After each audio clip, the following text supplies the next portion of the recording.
bala tentara surga yang memuji Allah, katanya, kemuliaan bagi Allah di tempat yang maha tinggi dan damai sejahtera di bumi di antara manusia yang berkenan kepadanya. Saudara-saudara, dengan kita membaca ayat Alkitab tadi dan merenungkan tema kita, jelas betul bahwa pujian kepada Allah yang mulia, yang berkuasa, itu berarti juga apa? Berarti juga atau bersamaan dengan sejahtera, bersamaan dengan damai di bumi, karena Tuhan berkenan kepada manusia. Jadi ada dua hal yang jangan dipisahkan. Engkau mulia ya Tuhan, tapi karena Kristus, kemuliaan-Mu itu membuat hidup kami, hidup kita, sehari-hari kita, yang tadi oleh liturgis dikatakan, oh Bekasi ini padat, banyak UMKM, banyak parkiran, banyak pedagang, banyak kesibukan Anda dan saya. Tapi kesibukan-kesibukan kita itu karena Natal dalam perkenanannya. Dan karena Dia berkenan, maka kemuliaannya, kuasanya mengakibatkan kesibukan kita, kehidupan kita berharga, diberkati. Dan kalau begitu, jangan kita anggap kehidupan kita ini sekadar melelahkan, oh sungguh tidak menentu. Jangan. Orang percaya mesti sampai kepada momen iman, kebenaran dalam Alkitab, tapi Bapak Ibu menemukan sendiri dalam hidup Bapak Ibu. Sekali lagi apa? Natal membuat kita mesti bisa menemukan dan akan menemukan apa? Bahwa Allah yang besar, yang mulia, karena Kristus berkenan. Berkenan untuk apa? Berkenan untuk hidup kita sehari-hari ini. Di banyaknya saling sengketa kita, di susahnya kita menghadapi banyak hal, tapi di jalan itulah, in His grace, by surprise, kita menemukan Dia berkenan dan Dia memberkati kita. Itu iman Natal, tapi itu juga peristiwa Natal yang kiranya Bapak Ibu alami. Makanya dalam Lukas 2 kita bisa menyaksikan ada seorang bapak, Yusuf namanya, kita tahu, ada Maria ibunya, mereka bergegas, mereka seperti perantau, bukan? Karena harus mencatatkan dirinya dalam cacah jiwa kekuasaan Romawi, padahal mereka orang Yahudi, harus tahu DPT-nya, kira-kira begitu, daerah pemilih tetapnya, untuk tahu berapa jumlah. Dan mereka bergegas, mereka kesulitan, sementara Maria hamil. Ini kan kehidupan sehari-hari. Ini kan kehidupan Anda dan saya, yang serta-merta kita sering harus menghadapi banyak hal sekaligus. Sama seperti Yusuf dan Maria harus menghadapi banyak hal sekaligus. Mencacahkan jiwa, mencari tempat penginapan, kehamilan istrinya. Terlalu banyak, dan kita juga sering dalam hidup ini kan seperti itu. Terlalu banyak ya Tuhan yang aku harus hadapi. Maunya satu-satu aja. Oh ternyata tidak, di Bekasi ini, di Jakarta ini, dimanapun. Tapi justru disitulah saudara-saudara, dengan proses iman, mereka akhirnya walaupun ditolak di penginapan, tapi bisa melahirkan di sebuah tempat yang menurut ahli itu seperti los pasar. Ada kandang domba, ada tempat makannya, tapi disitulah persalinan terjadi, dan disitulah orang bisa melihat, gembala-gembala itu menyaksikan, dan semua orang bisa menemukan bahwa apa? Ini, bahwa peristiwa-peristiwa hidup yang kelihatan kesana kemari, yang kelihatan harus bergegas, seperti kita di Bekasi ini, karena Allah berkenan, adalah peristiwa yang diberkati, adalah peristiwa yang di dalam kasih Tuhan. Jadi sejak Natal, saudara-saudara, sudah ditunjukkan that kind of life which we may live out, kehidupan sedemikian yang kita mau tidak mau temukan, bukan kehidupan yang sembarangan, Hari-hari kita yang mungkin tidak bisa baik-baik saja, ada benturannya, ada salah pahamnya, ada kesulitannya. Justru kehidupan itu karena Natal, kehidupan dalam perkenanan Tuhan.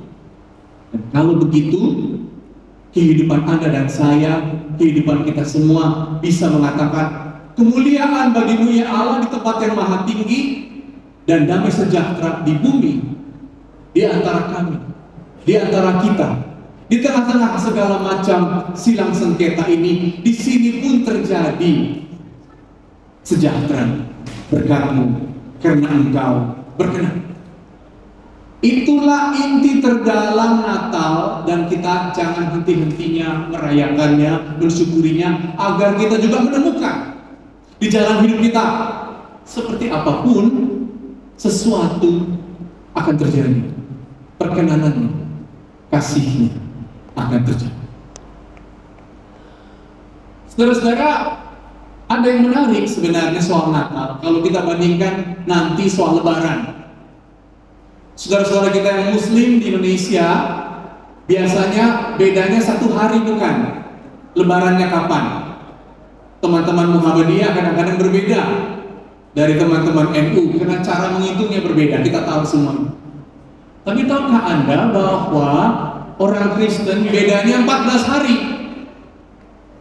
Orang Kristen di Barat, Roma, itulah kurang lebih pusatnya, 25 Desember. Tapi orang Kristen di Timur, Athena, Rusia, Natalnya 7 Januari, dekat dengan hari Natal kita di Bekasi ini.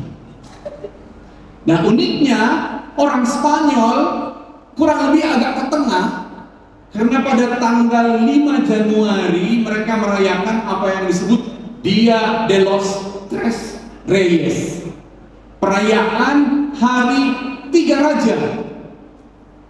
Aneh sekali, kenapa perayaannya 3 raja? Perayaan Epifani, tapi juga Natal di Spanyol. Rupanya saudara-saudara, saat itu ada perayaan besar dan anak-anak berdiri di jalan karena 3 raja akan datang. Raja itu siapa? 3 orang Majus. Jadi di Spanyol, sambil saudara nanti nonton bola gitu, tidak ada Santa Claus. Yang ada 3 orang Majus datang, dan anak-anak menantikan apa yang dibawa orang Majus, tentu hadiah-hadiah. Dan yang menarik, namanya mungkin Bapak Ibu pernah tahu ya, Melchior, Gaspar, dan Baltasar, gitu ya, nama 3 orang Majus seperti ada dalam Alkitab.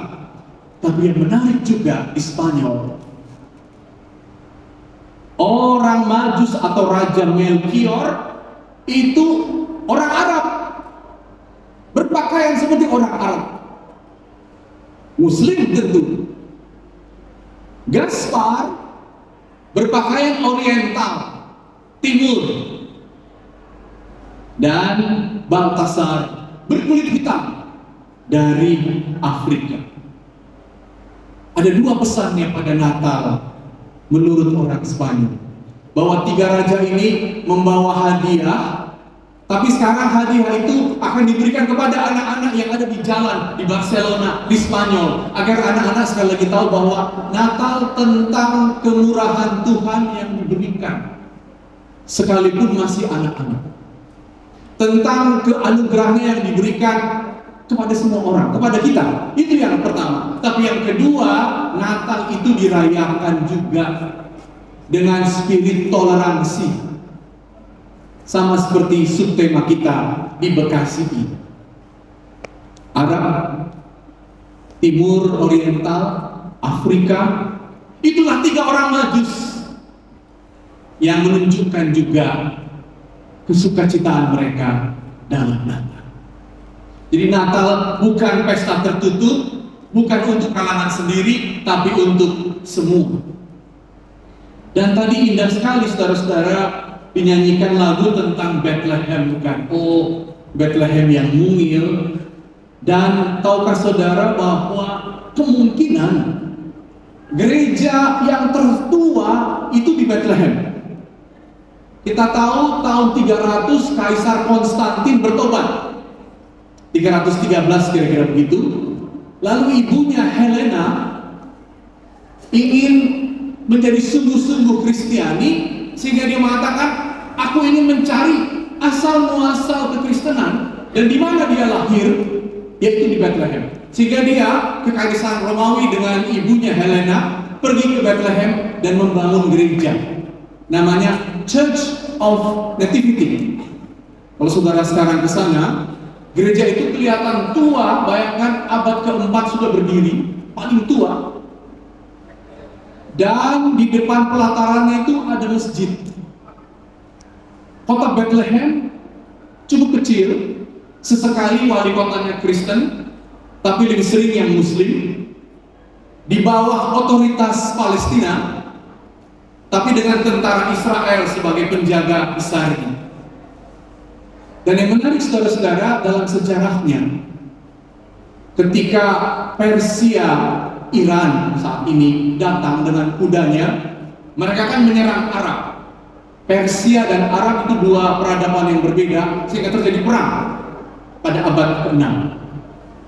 Saat tentara Iran masuk ke gereja itu, saudara-saudara, mereka hendak membakar, tapi mereka terkejut.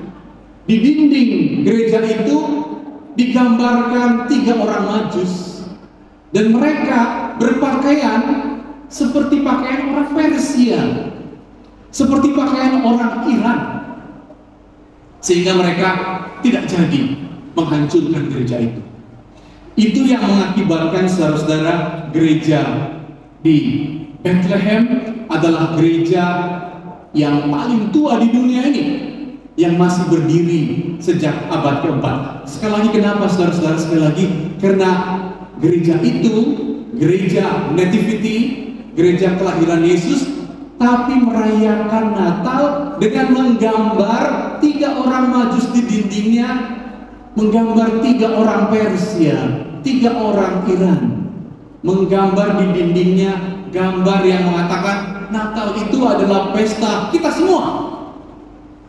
Dan karena itulah gereja itu tidak jadi dihancurkan saat Persia datang ke Arabia, ke Timur Tengah.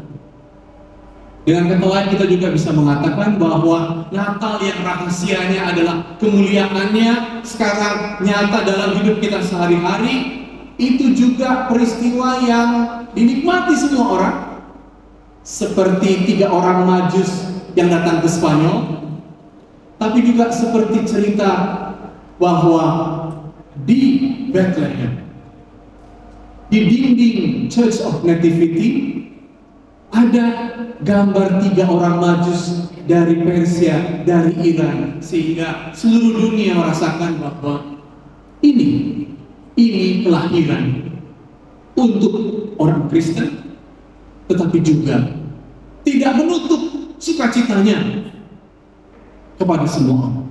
Karena itu betul, kita yang tinggal di Bekasi ini kiranya juga tahu bahwa Natal adalah mengenai hidup kita yang ditemuinya, tapi juga mengenai apa? Mengenai gereja kita, kekristenan kita yang dilihat orang.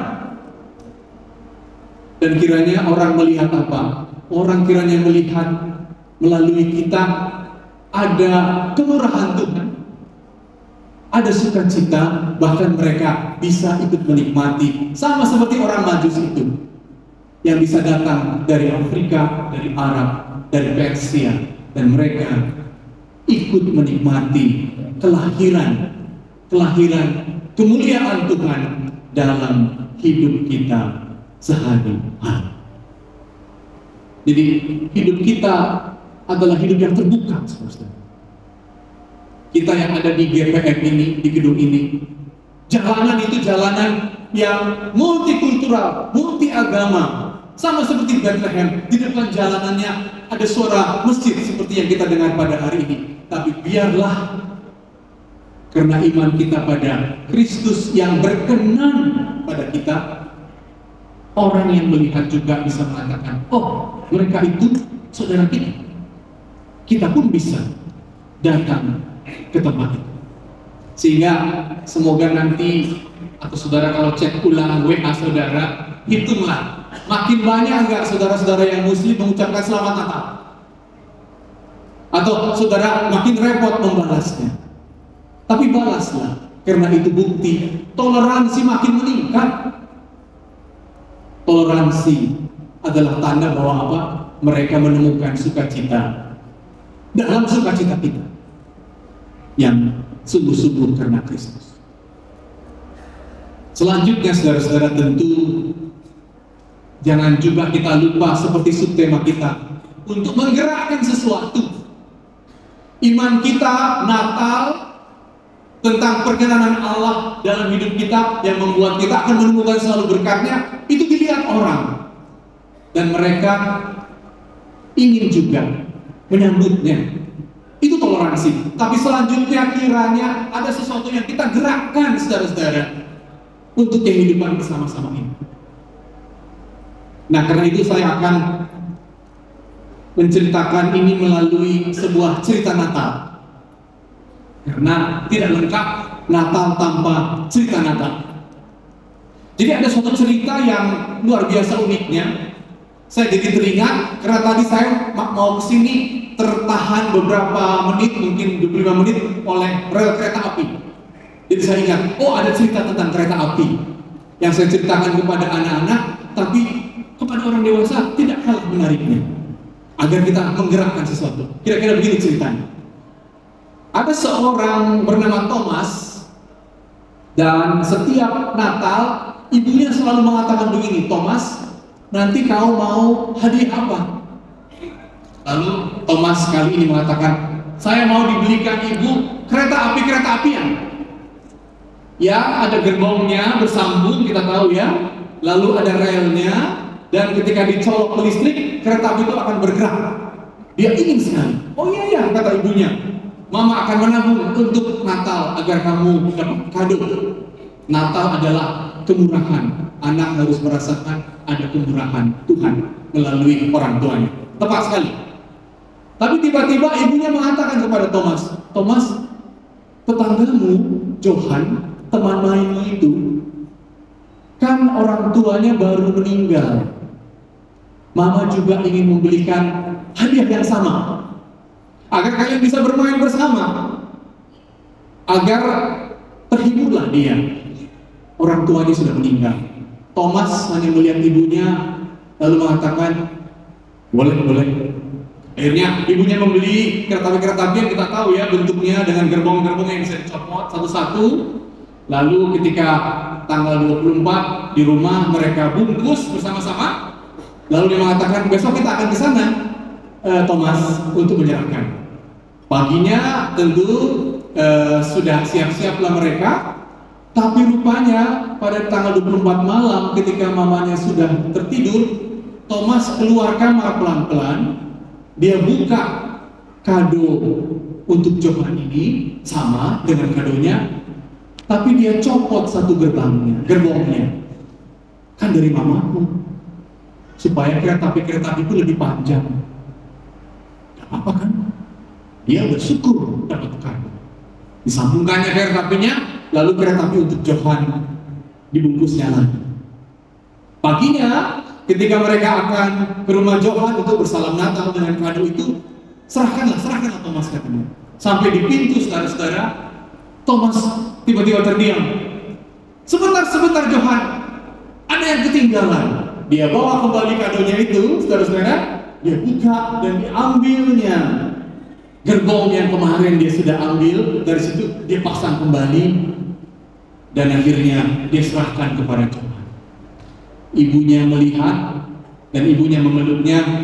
Itulah Natal anakku, itulah Natal. Kasih Tuhan selalu ada. Tapi ingatlah juga orang lain agar sukacitanya sama, agar gembiranya dapat, dan agar persaudaraan bisa terjadi di antara. Saudara-saudara, kalau kita melihat hidup kita, selalu ada kemurahan Tuhan. Berkenan Tuhan. Dengan seluruh keadaan kita, Tuhan berkenan.